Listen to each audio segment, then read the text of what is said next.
сызгыч жана циркуль. Сызгыч менен жөнөкөй геометриялык фигуралар болгон түз сызык, кесинди, ошондой эле шооланы түзсөк болот.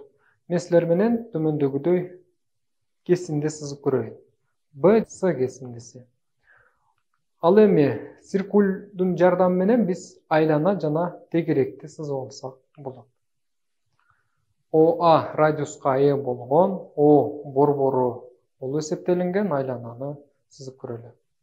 Геометрияда балдар фигуралар сызылганда сөз түрдө белгилүү ушул сызгыч жана циркуль куралдары менен аткарылат.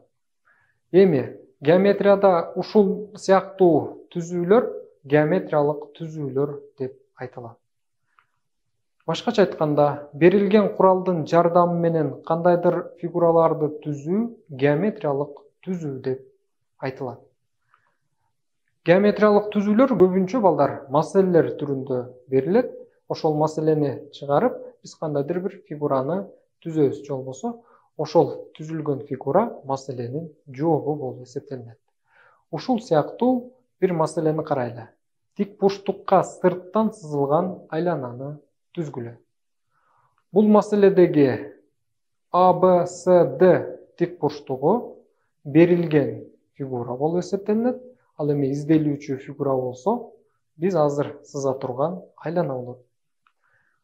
Циркуль куралынын жардамы менен балдар биз ушул тик бурчтуктун чокуларын камтып өткөн, же болбосо ошол чокулары аркылуу өткөн айлананы сыздык. Бул жерде айлана ошол маселенин жообу болуп эсептелинет. Же болбосо маселенин чыгарылышы десек болот. Албетте, маселени чыгарып жатканда абсолюттуу так аткарылды деп атасак дагы болот, бирок көбүнчө андай болбой калышы мүмкүн. Себеби биз колдонуп жатканда куралды кармоодо кандайдыр бир катачылыктар же болбосо кемчиликтер орун алса, бул абсолюттуу так аткарылбай калды десек болот. Эми геометриялык түзүүлөрдө түзүүгө берилген маселелердеги талаптар бар. Ошол талаптар менен таанышалы.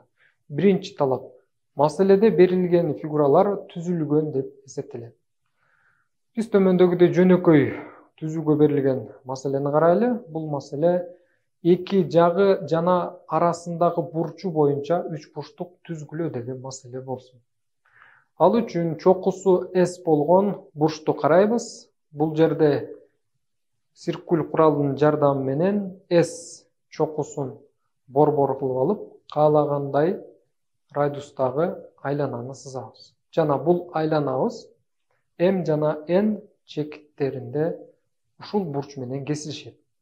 M жана M чекиттерин туташтыруу менен биз төмөндөгүдөй MNS деген үч бурчтукка ээ болобуз.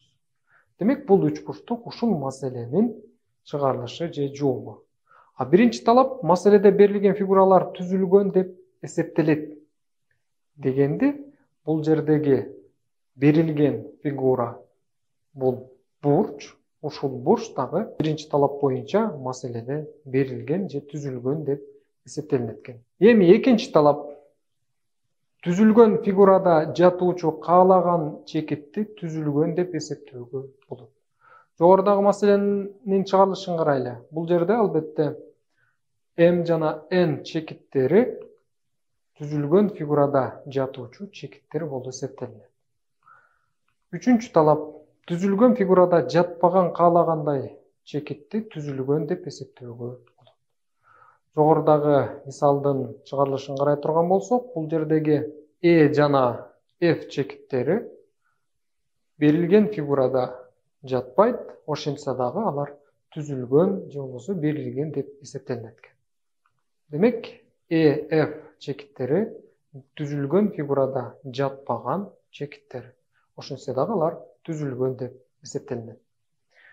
Мына балдар, геометриялык түзүүлөр, ошондой эле түзүүдү аткарып жатканда кандагы талаптар менен тааныштык. Эми болсо ушуларды эске алып, биз төмөндөгүдөй түзүүгө берилген маселени чыгарып көрөлү. AB кесиндиси берилген. А жана Б чекиттеринен бирдей алыстыкта жаткан чекиттердин геометриялык ордун аныктагыла жана түзгүлө. Бул жердеги геометриялык орду деген сөз ошол чекиттердин көптүгү сөзү менен бир маанилүү. AB кесиндисин алалы. AB кесиндисин каалагандай узундукта алсак болот. Жана циркулдун жардамы менен А чекитин борбор кылып, AB кесиндисин радиус кылып, биз айлананын бөлүгү болгон жааны сызабыз. Албетте айлана сызып койсок деле болот, бирок биз жааны сызганыбыз биз үчүн ыңгайлуу. Экинчи Б чекитин борбор кылабыз ушул сыяктуу. Жана экинчи айлананын бөлүгү болгон жааны сызабыз. Бул жерде эки жаа балдар S чекитинде жана Т чекитинде кесилишет. S жана Т чекити аркылуу сызгычтын жардамы менен биз түз сызык жүргүзөбүз. Демек AB кесиндисин ST түз сызыгы кесип өтөт экен. Албетте алардын кесилиш чекити К чекити болсун. Бул жерде балдар маселенин шарты боюнча AB кесиндисинен бирдей алыста жаткан чекиттердин көптүгүн табышыбыз керек болчу. Албетте бул ST түз сызыгы десек болот. Анткени ST түз сызыгында жаткан ар бир чекит AB чекитинен бирдей алыстыкта жатат экен. Мына балдар геометриялык түзүүлөр кантип аткарылаарын карадык. Геометриялык түзүүлөр көбүнчө маселелер түрүндө берилет деп айттык. Ошол маселелердин ичинде жөнөкөй маселелер бар. Ал маселелердин чыгарылышы кийинки татаал маселелер чыгарууда аябай керектүү болот. Ошондуктан алардын өзүнчө бөлүп карайлы. Биринчи маселе берилген бурчка барабар бурчту түзгүлө. Биз каалагандай бурчту сызалы. Бул бурч AOB бурчу болсун. Эми ушул бурчка барабар болгон, ошондой эле окшош болгон бир бурчту түзүү талап кылынсын. Аны кантип түзөбүз? Кызыксаңар, экранга жакын келип, түзүүнүн аткаруусуна көңүл бурабыз. Ал үчүн D деген чекитти белгилейбиз. Жана D чекити аркылуу өткөн сызгыч куралдын жардамы менен кандайдыр бир түз сызык же болбосо D чекитинен чыккан шоуланы сызсак болот. Бул жерде циркуль куралдын жардамы менен O чокусун борбор кылып, биз айлана сызабыз. Айлананын радиусу каалагандай узундукка ээ болсун. Жана ал бурчтун жактарында LK чекиттерине ээ болобуз. Андан соң циркулду кыймылдатпай же болбосо анын радиусун өзгөртпөй туруп, D чекитин алып келебиз. Айлана сызабыз. Андан соң бул жерде M чекитине ээ болобуз. Дагы циркулдун жардамы менен LK чекиттеринен түзүлгөн кесиндини радиус кылып, K'ны борбор кылып, дагы бир айлананы сызабыз. Жана циркулду өзгөртпөй туруп, M чекитин борбор кылып, түзүлүп жаткан жаңы бурчка дагы бир айлананы сызабыз. Сызгычтын жардамы менен DN шоуласын жүргүзөбүз. Мына жаңы бурчту сызып алдык. Эки бурч бири-бирине барабар экендигин далилдейбиз. Ал үчүн LK чекиттерин туташтырып биринчи учпуштукка ээ болобуз. Ал жашыл түстө турат. Жана NM чекиттерин туташтырып экинчи сары түстөгү учпуштукка ээ болдук. Эми бул учпуштуктар бири-бирине барабар экендигин далилдесек балдар, анда бурч BOA берилген бурч жаңы алынган EDC бурчуна барабар экендигин алабыз. Далилден жүргүзөбүз. OL жагы учпуштуктун DN жагына барабар. Анткени биз циркулдун радиусун же болбосо жаңы түзүлүүчү бурчтагы биринчи айлана менен мурун берилген бурчтагы айлананын радиустары бири-бирине барабар балдар. Ошондой эле OK жагы менен DM жагы бири-бирине барабар, жана LK жагы менен N, M жағы бір-біріне барабар. Демек, бұл екі үшбұрыштық балдар бір-біріне барабар болады екен. Андан келіп шығады, тиешелі бұрыштары дағы барабар екендігі. Демек, бұрыш BOA барабар EDS бұрышына барабар екен. Жол болса, бұл жерден бұрыш KOL барабар бұрыш MDN бұрышына. Мына балдар, біз қалағандай бұрышқа барабар болған, ошондой эле окшош болгон бурчту кантип түзүүнү көрдүк. Эми болсо экинчи маселебизде дагы ушул сыяктуу түзүүнү аткарабыз, анда эмесе назар салабыз. Экинчи маселеде берилген бурчтун биссектрисасын түзгүлө. Биссектриса деген биз билебиз, бурчту тең экиге бөлүүчү шоола десек болот. Бизге AOB деген бурч берилсин, эми ушул бурчтун келгиле биссектрисасын түзүп көрөбүз. Ал үчүн циркуль куралынын жардамы менен биз төмөндөгүдөй айлана сызабыз. Ал айланада борбору O болсун жана ал жерде DS чекиттерине ээ болобуз. Андан соң циркульду өзгөртпөй туруп эле S чекитин борбор кылып экинчи айлананы сызабыз. Жана ошол эле циркуль өзгөртүлбөгөн тартипте үчүнчү айлананы сызабыз.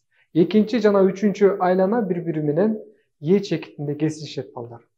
Бул жерден сызгыч менен O чекитинен E чекит аркылуу өткөн шоола жүргүзсөк, ушул шоола чындыгында биссектриса болобу же болбосо болбойбу келгиле далилдегенден кийин анан жыйынтык чыгарабыз. Ал үчүн DE жана ES чекиттерин туташтыруу менен эки үчбурчтукка ээ болобуз. Алардын түстөрү боюнча айырмаласаңар болот, жашыл жана сары түстө. Бул экөөсү бири-бирине барабар болсо, анда ал жердеги тиешелүү бурчтары дагы барабар болоорун көрсөтөбүз. Албетте, OD менен O'су бири-бирине барабар. Анткени циркулду биз өзгөртпөй кийинки айланаларды сызгандыктан келип чыгат. Болсо радиустары бири-бирине барабар десек болот, эки айлананын. Андан кийин DE менен ES бири-бирине барабар. Ал эми OE жалпы жак болот дагы, бул эки үчбурчтук бири-бирине барабар. Андагы тиешелүү DOE бурчу бурч SDEге барабар. Мындан OE чындыгында биссектриса экендиги келип чыгат. Үчүнчү маселеге токтололу. Берилген кесиндини тең экиге бөлгүлө дейт. Биз каалагандай AB узундукка ээ болгон кесиндини алып көрөлү. Ушул кесиндини тең экиге келгиле биргеликте бөлөбүз. Ал үчүн циркулдун жардамы менен AB кесиндисин радиус кылып, A чекитин борбор кылып, айлананын бөлүгү жааны сызабыз балдар. Бул жерден жарым айлана сызсаңар ыңгайлуураак болот. Андан соң B чекитин борбор кылып, AB радиусуна ээ болгон дагы бир жаан алабыз. Бул жа экинчи айлананын бөлүгү болсун. Бул эки айлана S жана D чекитине кесишет. Эми S жана D чекити аркылуу биз түз сызык же болбосо кесинди жүргүзсөк болот. Ушул кесинди AB чекитин тең экиге бөлдүбү же бөлгөн жокпу, аны далилдөөдөн кийин биргеликте көрөбүз. Албетте, O чекитине кесишет алар. Ал үчүн CAD деген үчбурчтукка, ошондой эле CBD деген үчбурчтукка ээ болобуз, эгерде чекиттерди бири-бирине туташтырсак. Жашыл жана сары түстө белгилеп койдум. Бул жерде үчбурчтук ACD үчбурчтук CBDга барабар экендиги келип чыгат чындыгында. Жана бурч 1 менен бурч 2 дагы бири-бирине барабар. Эми биз эки үчбурчтукту өзүнчө бөлүп алалы, жогору жагын. Анда бул жердеги CO жалпы жак болот. Ал эми AC менен CB бири-бирине барабар. Бул жерде AC CBга сөзсүз түрдө барабар болот дагы. Бул эки үчбурчтук бири-бирине барабар болгон соң үчүнчү жагы дагы бири-бирине барабар. Демек, O чекити AB кесиндисинин тең ортосу болот экен. Мына балдар, АБ кесиндисин тең ортосун таптык жана аны тең 2-ге бөлдүк десек болот экен. Бул жерде мындай натыйжа келип чыгат балдар. Кесиндинин уштарынан бирдей алыстыкта жаткан чекиттердин геометриялык оозду ал кесиндинин тең ортосу аркылуу өтүп, ага перпендикулярдуу болгон түз сызыкты аныктайт экен. Мына балдар, С жана Д АБ кесиндисине перпендикуляр болот экен. 4-чү маселеге токтололу. 4-чү маселени мен окуйм. Берилген чекит аркылуу өтүп, берилген түз сызыкка перпендикуляр түз сызыкты түзгүлө дейт. Бизге каалагандай А түз сызыгы берилсин. Биринчи чекит ошол түз сызыкта жатсын. Эми биз ушул А чекити аркылуу өтүп, ошондой эле А түз сызыгына перпендикуляр болгон түз сызыкты түзүшүбүз керек. Ал үчүн циркуль куралынын жардамы менен кандайдыр бир радиуска ээ болгондой кылып алабыз. Жана ал жерде С чекитине ээ болобуз. Циркулду өзгөртпөй туруп, А чекитин борбору кылабыз дагы, экинчи Д чекитине ээ болобуз. Бул жерде А чекити С чекитинин тең ортосу болот, балдар. Андан соң С чекитин борбор кылып, каалагандай радиуска ээ болгон айлана сызабыз. Циркулду өзгөртпөй туруп, Д чекитин борбор кылып, экинчи айлананы сызабыз. Жана бул эки айлана балдар Б чекитинде кесилишет. Эми БА чекит аркылуу түз сызык жүргүзсөк, БА кесиндиси А түз сызыгы менен кесилишет албетте. БАны мен Б түз сызыгы деп белгилеп коеюн. Ал эми биз билебиз, жогоруда А чекити С жана Д чекиттердин тең ортосу тең 2-ге бөлөт десек болот. Демек алар бири-бирине перпендикуляр. Кайсылар тактай кетели?